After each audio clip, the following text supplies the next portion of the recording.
The scorching Arizona sun beats down mercilessly on the Morrison Ranch as dust devils dance across the parched earth. The sound of gunshots echoes through the valley, sharp and unforgiving. Samuel Morrison stands on his porch, rifle smoking in his weathered hands, his cold blue eyes fixed on the horizon where 3 Apache riders disappear behind the red sandstone cliffs. His jaw clenches as he spits into the dirt, the brown tobacco juice immediately absorbed by the thirsty ground. "Get those cattle secured, now!" Morrison barks at his ranch hands, his voice carrying the authority of a man who's built his empire through fear and ruthless determination. The cowboys scramble, their spurs jangling as they mount their horses. Morrison's reputation for violence against any Native American who dares cross his land is legendary throughout the territory. Inside the sweltering kitchen, Martha Kellaway wipes sweat from her brow with a flour-dusted apron. Her large frame moves with surprising grace as she kneads dough for the evening bread. At 42, Martha has spent the last 8 years working for Morrison, enduring the constant mockery about her weight from the other ranch hands. Her kind brown eyes have witnessed Morrison's cruelty countless times, but she's learned that silence is survival in this harsh land. The kitchen door slams open, and Morrison storms in, his face flushed with anger. "Martha, you see anything suspicious around the property today? Any signs of those savages?" Martha's hand still on the dough. She's noticed tracks near the old grain storage, footprints that don't belong to any of the ranch hands, but something in her heart tells her to remain silent. "No sir, Mr. Morrison. Nothing out of the ordinary." Morrison's cold stare lingers on her for a moment longer than comfortable. "You tell me if you saw anything, wouldn't you, Martha? You know what happens to people who help the enemy." The threat hangs in the air like the oppressive desert heat. Martha nods, her voice barely above a whisper. "Of course, sir." As Morrison leaves, Martha's hands tremble slightly. 3 days ago, while hanging laundry behind the grain storage, she discovered something that could cost her everything. A young Apache warrior, barely more than a boy, collapsed near the old water trough. His ribs were visible through his bronzed skin, and an infected wound on his shoulder had festered in the heat. Instead of alerting Morrison, something deep within Martha's compassionate heart compelled her to help. That evening, as the ranch settles into uneasy quiet, Martha carefully prepares a plate of leftover stew and cornbread. The other ranch hands are gathered around the fire, sharing stories and whiskey, their raucous laughter echoing across the compound. Martha slips out through the back door, her heart pounding with each careful step toward the grain storage. The moon casts an ethereal glow over the desert landscape as Martha approaches the hiding place. She finds the young Apache exactly where she left him, his breathing shallow but steady. His dark eyes, filled with weariness and pain, meet hers in the silvery moonlight. Without words, they've established a fragile trust built on her daily acts of kindness. "I brought you food," Martha whispers, setting down the plate and a pitcher of water. The warrior's name is Running Wolf, though she doesn't know this. All she knows is that he's someone's son, someone's hope, and that he's slowly starving to death while hiding from Morrison's violent hatred. Running Wolf's eyes show gratitude as he slowly reaches for the food. His movements are weak, and Martha notices the infection in his shoulder has worsened. She's been sneaking him food for 3 days now, but she realizes with growing dread that food alone won't save him. He needs medicine, proper care, and above all, he needs to escape before Morrison discovers him. As Running Wolf eats, Martha notices something glinting around his neck. A small silver medallion catches the moonlight, and her breath catches in her throat. The intricate design is unlike anything she's ever seen, featuring symbols that seem to tell a story of great significance. Running Wolf notices her staring and, with great effort, removes the medallion and presses it into her palm. Martha shakes her head, trying to return it, but Running Wolf's eyes convey something urgent, something important. Through broken English mixed with Apache words, he manages to communicate that the medallion belongs to someone Morrison knows, someone who once showed kindness to Running Wolf's people. The mystery deepens as Martha realizes this young warrior isn't just any Apache, he's connected to Morrison's past in ways she can't yet understand. The sound of approaching footsteps sends ice through Martha's veins. She quickly helps Running Wolf hide deeper in the shadows and pockets the medallion just as Tom Bradley, Morrison's foreman, rounds the corner of the grain storage. His lantern casts dancing shadows as he surveys the area with suspicion. "Martha? What the hell are you doing out here?" Tom's voice is slurred with whiskey, but his eyes are sharp and dangerous. Martha's mind races as she clutches an empty grain sack. "Checking for rats, Mr. Bradley. Heard some scratching earlier." Tom steps closer, his lantern illuminating Martha's flushed face. "In the middle of the night? That's mighty strange behavior, even for you." The tension is suffocating as Tom continues his inspection, his light passing dangerously close to where Running Wolf hides. Martha's heart pounds so loudly she's certain he can hear it. One wrong move, one shadow out of place, and both she and Running Wolf will face Morrison's brutal justice. "You find any sign of those Apache raiders today?"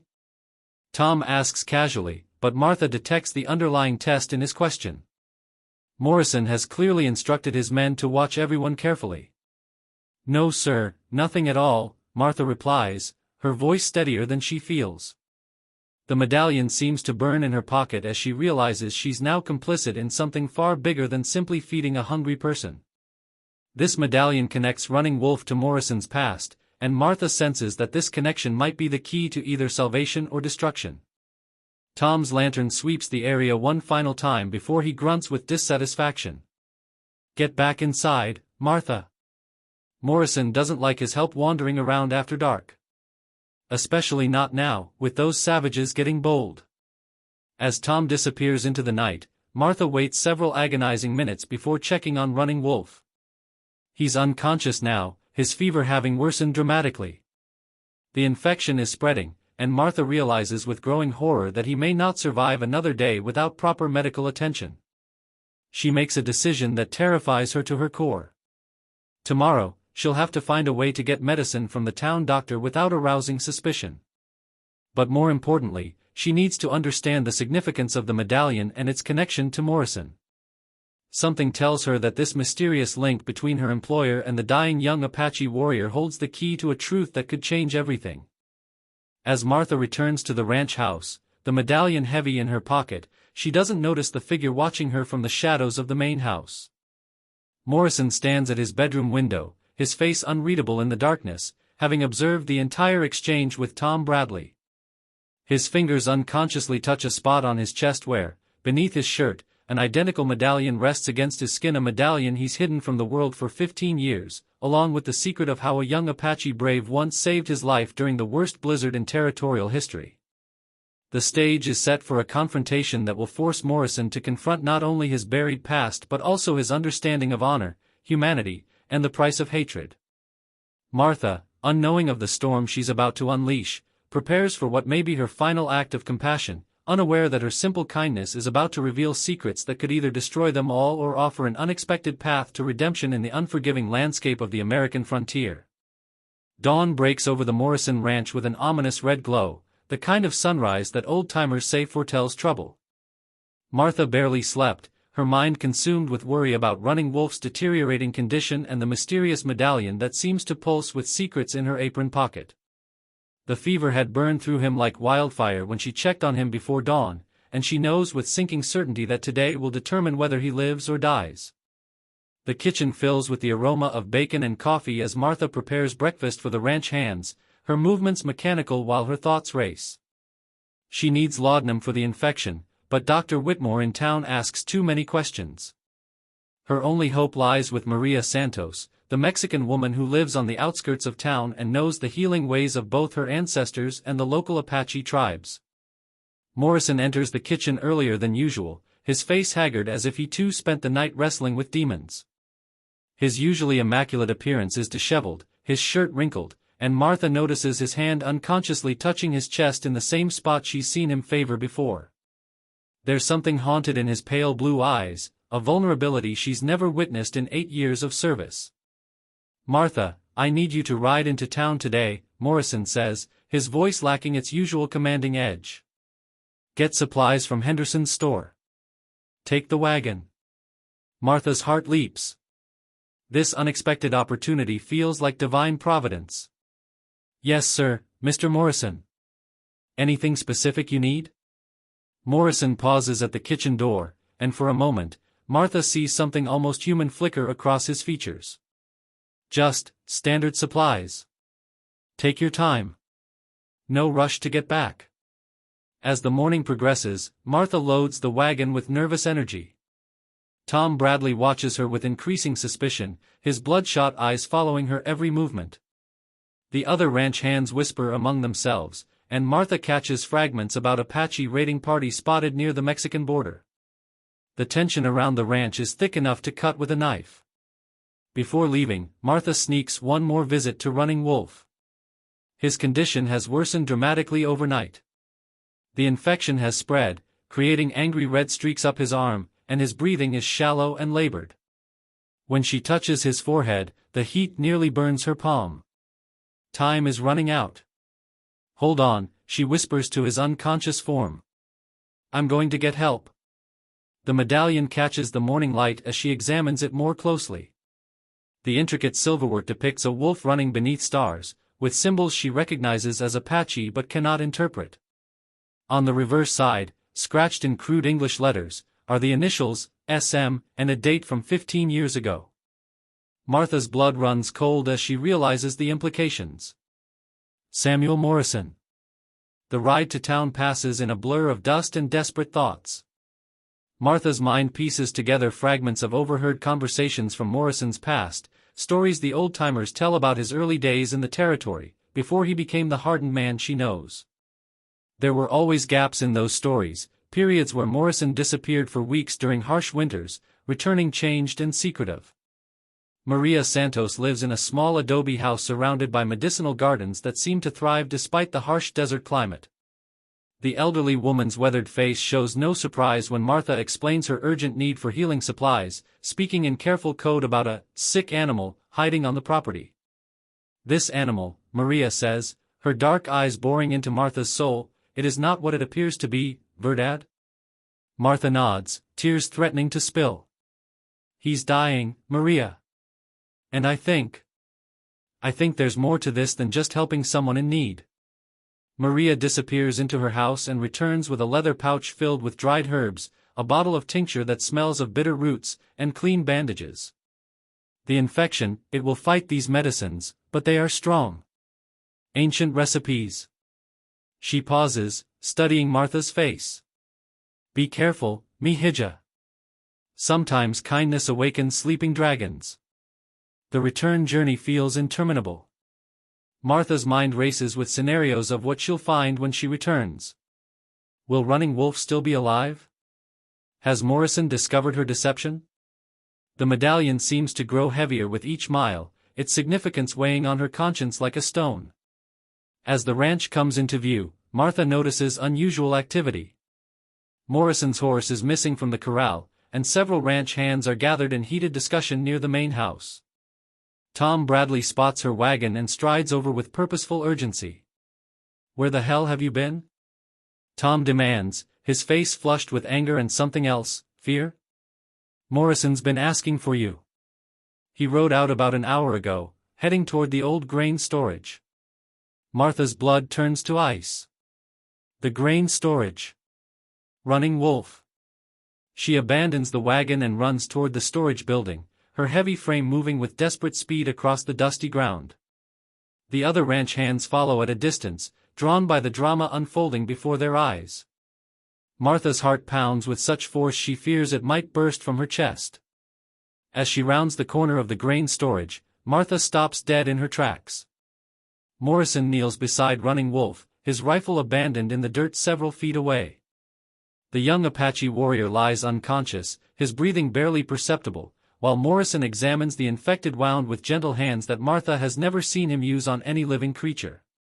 Mr. Morrison, I can explain. Martha begins, but Morrison raises his hand for silence without looking away from Running Wolf. How long has he been here? Morrison's voice is quiet, almost reverent. 3 days, Martha whispers, expecting the explosion of rage that never comes. Morrison carefully lifts Running Wolf's head and tilts a canteen of water to his lips. A few drops trickle into the unconscious warrior's mouth, and Morrison's face shows a tenderness that transforms his entire appearance. He's burning up. We need to get him inside, get him proper care. Martha stares in complete bewilderment. This is not the Samuel Morrison she knows, the man who shoots at Apache riders and threatens violence against anyone who helps them. This man is gentle, concerned, almost loving. I don't understand, Martha breathes. Morrison finally looks at her, and his eyes hold tears that threaten to spill. This boy, his grandfather saved my life 15 years ago during the worst blizzard this territory ever saw. I was young, arrogant, got separated from my party during a hunting trip. Nearly froze to death in a canyon about 50 miles from here. Morrison's voice becomes distant as he recalls the memory. Old Apache man found me, half dead and delirious. Could have left me to die, should have left me to die after all the terrible things my people had done to his. Instead, he brought me to his camp, nursed me back to health over 3 weeks. His family shared their food, their warmth, their medicine. Martha listens in stunned silence as Morrison continues. Before I left, the old man gave me something. Morrison pulls an identical medallion from beneath his shirt, the silver wolf catching the afternoon sunlight. Said it would remind me that there's no difference between a white man's suffering and an Apache's suffering. That kindness has no color, no tribe, no boundary. Running Wolf stirs slightly, his eyes fluttering open. When he sees Morrison leaning over him, terror fills his gaze, but Morrison speaks to him in halting Apache, words he learned during those 3 weeks of recovery 15 years ago. The young warrior's expression shifts from fear to confusion to something approaching wonder as he recognizes the medallion around Morrison's neck. This is Yellow Bear's grandson, Morrison explains to Martha, his voice thick with emotion. The boy he told me about, the one who would carry on the family's medicine traditions. I've been looking for a way to repay that debt for 15 years, and here he is, dying on my land because I was too proud, too afraid of what people would think if they knew the truth about my past. Tom Bradley and several ranch hands have gathered at a respectful distance, witnessing their boss's transformation with slack-jawed amazement. The Samuel Morrison they thought they knew, a hard, ruthless man who hated all Native Americans, was revealing himself to be someone entirely different. Help me carry him to the house, Morrison commands, but his tone is gentle rather than demanding.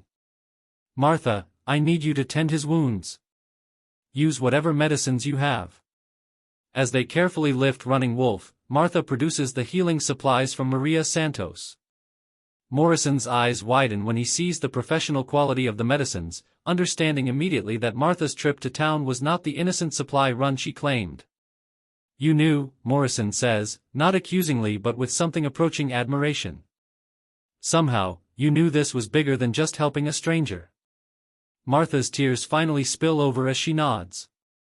I could see it in his eyes, Mr. Morrison. The same kindness that you're showing right now. I knew there had to be more to the story. They carry Running Wolf into the ranch house, into Morrison's own bedroom, where Martha begins the delicate process of cleaning and treating the infected wound. Morrison assists with surprising skill, revealing knowledge of wound care that speaks to experiences far different from the luxury ranching life he now leads. As the afternoon wears on, Running Wolf's fever begins to break. The combination of Maria's medicine and proper care works its healing magic, and color slowly returns to the young warrior's cheeks. Morrison sits beside the bed like a guardian, watching over Yellow Bear's grandson with the devotion of family. The others are going to talk, Martha says quietly as she changes Running Wolf's bandages. The ranch hands, the townspeople. When word gets out that you're harboring an Apache in your home. Morrison's expression hardens, but not with anger toward Running Wolf.